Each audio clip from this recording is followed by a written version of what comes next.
Minha gente querida, muito boa noite, muito boas-vindas a todos. Paz e amor no coração. Então vamos começar com o livro 12 Passos Rumo à Paz Interior, da Peregrina da Paz. E ela está falando agora das atividades pacifistas de origem popular. Ela está dando as dicas para fazer associações para a paz. E ela diz assim: precisamos ter uma imagem muito clara de como é a presente situação no mundo, do que será necessário para convertê-la em uma situação mundial de paz plena. Certamente, todas as guerras atuais devem cessar. Obviamente, precisamos encontrar um caminho para a deposição de todas as nossas armas. Isso ela escreveu em 1991. Tem mais de 30 anos e a situação não mudou, se é que não piorou. Mas a gente está aqui rezando pela paz sempre. Passamos então para o livro A Gênese, onde a gente está lendo sobre as predições do Evangelho. Ninguém é profeta em sua terra. Aquela passagem de Jesus, que a gente começou ontem, dizendo como é difícil as pessoas terem uma visão do outro diferente quando cresce junto. Então, na sua terra, o homem não é profeta ou não é considerado. Então, vamos continuar. Por outro lado, toda a gente em geral faz dos homens apenas conhecidos pelo espírito um ideal que cresce à medida que os tempos e os lugares vão se distanciando. São como que despojados de todo o cunho de humanidade. Parece que não devem ter falado nem sentido como os demais. Que a linguagem que usaram em seus pensamentos hão de ter ressoado constantemente no diapasão da sublimidade, sem se lembrarem os que tal imaginam que o espírito não poderia permanecer constantemente em estado de tensão e de perpétua superexcitação. No contato da vida privada, se vê por demais que o homem material nada se distingue do comum. O homem corpóreo que os sentidos humanos percebem quase que apaga o homem espiritual, que somente o espírito se percebe. De longe apenas se veem os relâmpagos do gênio, de perto vêem-se as paradas do espírito.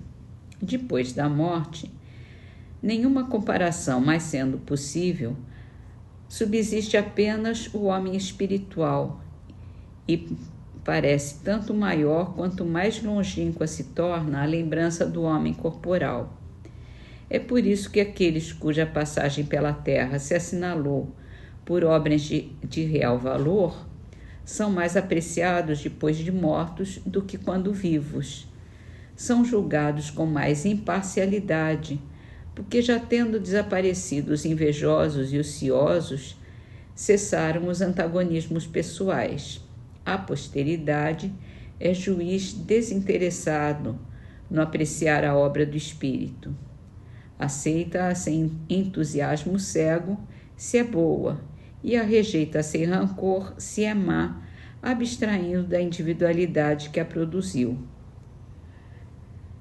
Jesus tanto menos podia escapar às consequências deste princípio inerente à natureza humana, quanto pouco esclarecido era o meio em que ele vivia, meio constituído de criaturas votadas inteiramente à vida material. Nele, seus compatriotas apenas viam o filho do carpinteiro, o irmão de homens tão ignorantes quanto ele, e assim sendo, não percebiam o que lhe dava superioridade e o investia do direito de censurar. Verificando então que a sua palavra tinha menos autoridade sobre os seus que o desprezavam do que sobre os estranhos, preferiu ir pregar para os que o escutavam e aos quais inspirava simpatia. Pode-se fazer ideia dos sentimentos que nutriam com ele os que lhe eram aparentados, pelo fato de que seus próprios irmãos, acompanhados de sua mãe, foram a uma reunião onde ele se encontrava para dele se apoderarem, dizendo que perdera o juízo. É aquela passagem de Marcos, capítulo 3, versículos 20 e 21 e 31 a 35. Assim, de um lado, os sacerdotes e os fariseus o acusavam de trabalhar pelo demônio. Do outro lado, ele era taxado de louco pelos seus parentes mais próximos. Não é o que se dá em nossos dias com relação aos espíritas? Essa é uma pergunta que ele faz no século XIX, né? Que os espíritas tinham uma outra conotação. E deverão estes se queixar, os espíritas, se queixar de que seus concidadãos não os tratem melhor do que os que tratavam Jesus? E o que há de estranhável é que no século XIX, no seio de nações civilizadas, se dê o que há 2000 anos nada tinha de espantoso por parte de um povo ignorante. Então a gente está vendo aqui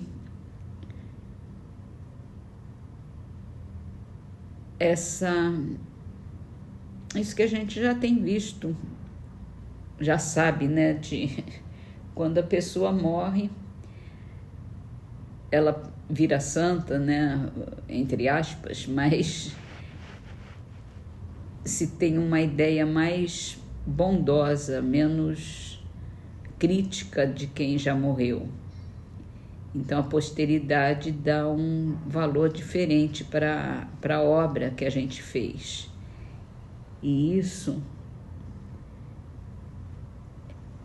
é muito importante, porque os críticos sempre existirão, mas a posteridade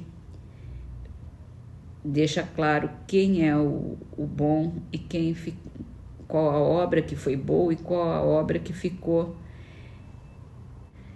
sem sentido e cai no esquecimento.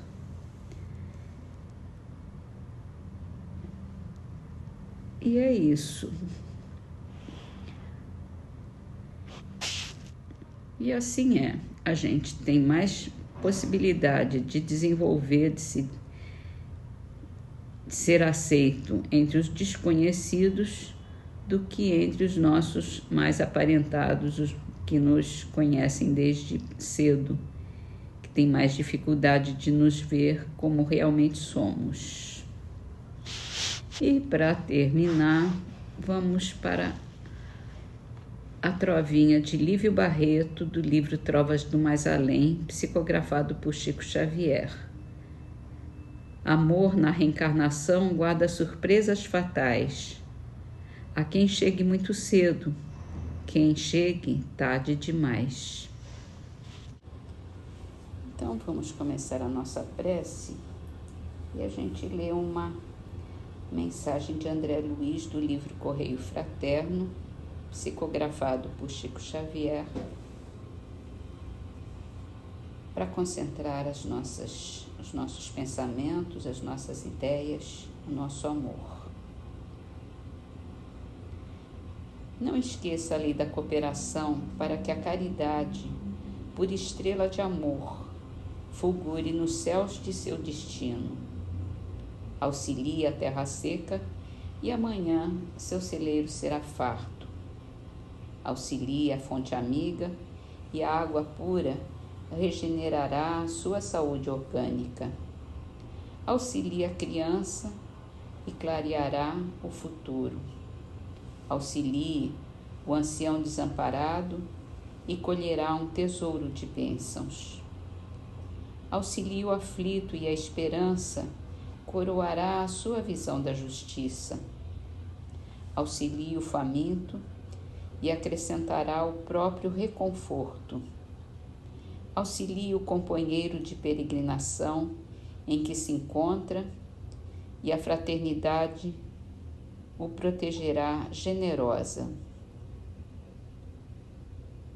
Dispõe do consolo das horas, dispõe da palavra fácil, dispõe de mãos diligentes, dispõe de movimentos livres e, sobretudo, dispõe do conhecimento evangélico a enriquecer sua inteligência. Assim não se perca na província torturada dos momentos perdidos. Recorde que o relógio humano, agora ou depois, dirá das oportunidades preciosas que você recebeu. Auxilie, pois, enquanto é tempo, ajudando, compreendendo, servindo, perdoando, construindo para o bem e amando cada vez mais, na certeza de que o auxílio prestado desinteressadamente aos outros, nas lutas da terra, é investimento de paz e vitória, de felicidade e luz para a glória do céu.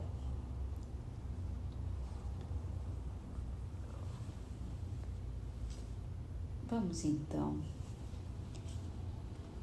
ter sempre na mente, no nosso espírito, na nossa paz,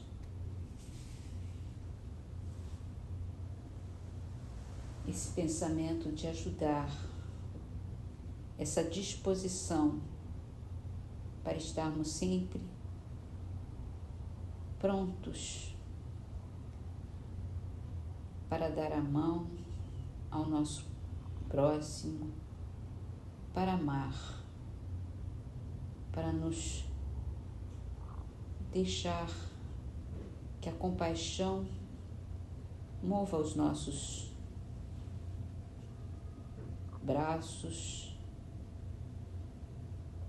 a nossa vida, para que possamos agir sempre em proveito de nossos irmãos,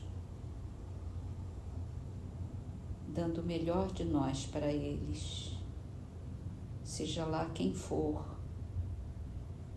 desde o pequeno que passa por nós pedindo auxílio,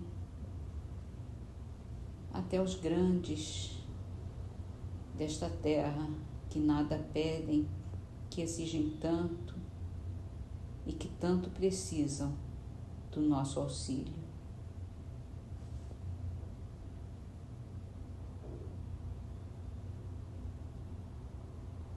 E assim, Senhor, nesse momento, dispomos o nosso amor,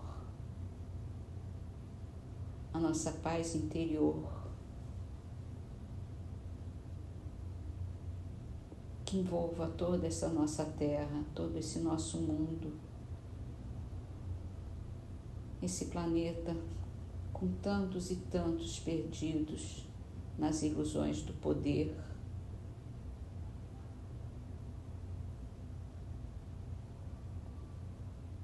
Que o nosso amor